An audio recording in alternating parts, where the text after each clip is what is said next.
স্ত্রী বা সন্তানের পক্ষ হতে কুরবানি করা যাবে কিনা?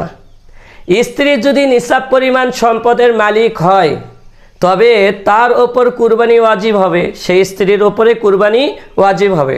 তো তদরূপ সন্তানও যদি বালেগ হয় এবং সম্পদের মালিক হয় তবে তার ওপরও কুরবানি ওয়াজিব। এই ক্ষেত্রে স্বামী বা পিতার ওপর কুরবানি ওয়াজিব হবে না তাদের পক্ষ থেকে দেওয়া। হ্যাঁ, তাদের নির্দেশে কিংবা অনুমতিক্রমে সে যদি কুরবানি করে দেয় তাহলে তা আদায় হয়ে যাবে। অথবা স্ত্রী, তার ওপর কুরবানি ওয়াজিব নয়, স্বামীর ওপর কুরবানি ওয়াজিব।